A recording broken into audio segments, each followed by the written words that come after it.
Once upon a night not so long ago, the moon didn't rise.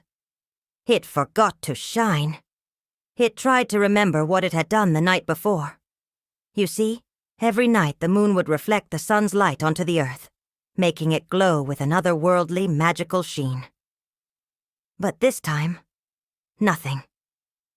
No matter how hard the moon concentrated, no light came out. Little stars began to wake up in the darkness. They looked down at the earth and were scared. Without the moon's reflection, the world was shrouded in shadows. What if it stayed like this forever? The stars huddled together for support, but their soft twinkling wasn't enough to pierce the growing gloom. Some of them began to cry. Big, fat, shimmering tears that fell like dewdrops onto the sleeping earth. All the forest animals woke up confused by the unfamiliar darkness. What was happening to the night? The owls hooted nervously. The fireflies stopped glowing, and without their nightly guide, the lost little firefly flew aimlessly around in circles, looking for the familiar path home. Finally, one little star bravely floated forward. She was tiny, no bigger than a pinprick in the vastness of the night sky. But she was also very determined. She zoomed down past the puffy white clouds all the way to where the sun was hiding behind the horizon. "Oh, great, big, blazing sun," she cried. "Why isn't the moon shining tonight? What are we going to do?" The kind and gentle sun peered over his shoulder. He was always happy to help anyone who asked. "I think the moon just needs a little reminder," he said, smiling at the little star. "Would you be brave enough to bring the moon some light? If you ask nicely, maybe she'll remember how to shine." The little star knew this was a dangerous mission. Asking the sun for a piece of his light wasn't easy. He was so bright and powerful that even looking at him could make your eyes pop right out of your head. Not to mention he was a ball of hot, burning plasma, and one wrong move could turn her into stardust. But the little star knew she had to try, for the sake of the lost firefly, the crying owls, and all the other worried creatures on Earth. She took a deep breath, braced herself, and flew straight towards the sun. "Excuse me," she squeaked when she got close enough. I was wondering if you could possibly spare a little bit of your light for the moon. She seems to have forgotten how to shine." The sun laughed. It was a sound like popping bubble wrap that echoed across the whole sky. "Ha, ha, little star. You want to take a piece of my light? That's impossible. It's too dangerous. You'd be burnt to a crisp before you could say moonbeam." The little star felt her face getting hot. She didn't want to get angry, but it didn't feel good to be talked down to. "Well, actually," she started, then stopped. Arguing with the sun probably wasn't the best idea. Instead, she closed her eyes, stuck out her hand, and said, "Okay, then. Well, just a tiny, tiny bit, please." The sun went silent. Was he actually going to agree? Then he sighed and started to speak. All right, little star. You win. But don't come crying to me when you're all burnt up. Remember, it was your idea." He reached out a single ray of sunlight and gently touched her hand. As soon as the light touched the little star, she felt a warm, tingling sensation spread through her entire body. Then everything went black.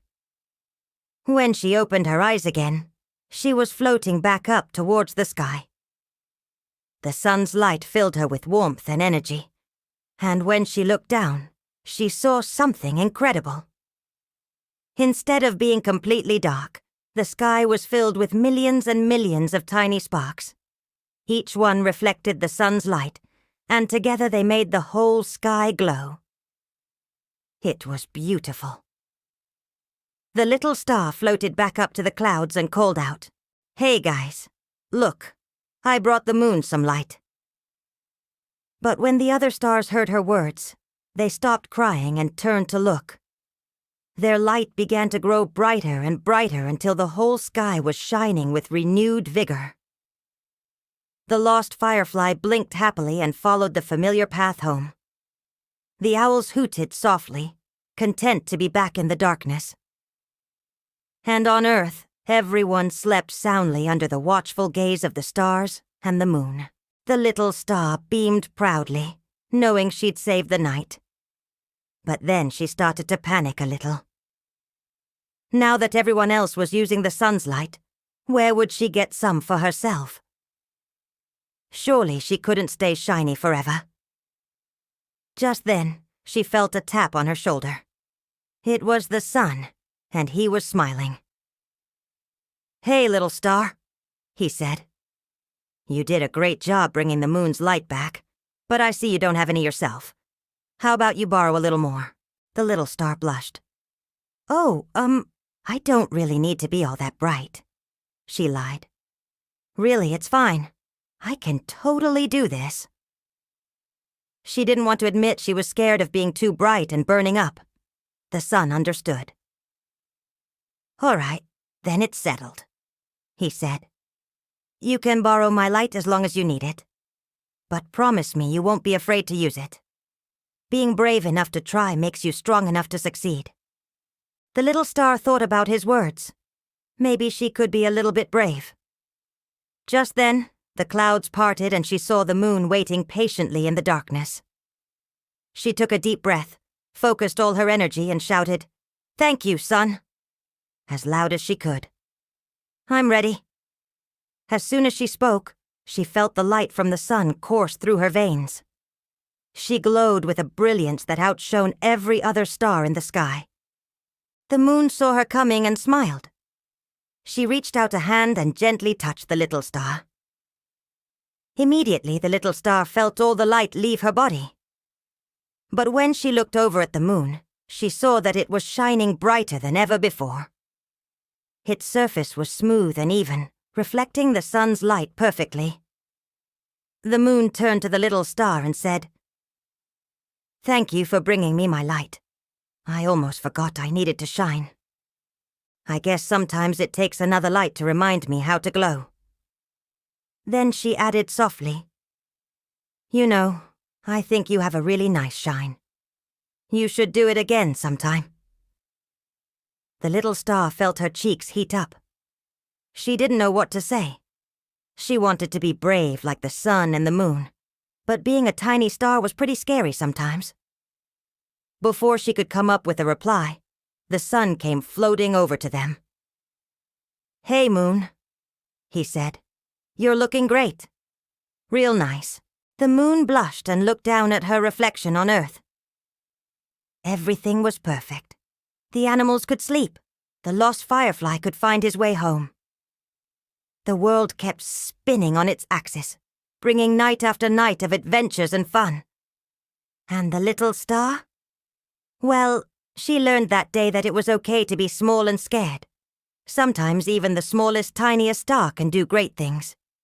All you need is a little bravery, a lot of kindness, and a friend to lend a helping hand. Or maybe just a little bit of light to guide the way. The end. Thank you so much for watching today's story. If you liked it, don't forget to show your support. We'd really appreciate it. And we'll see you next time for another exciting adventure. Bye.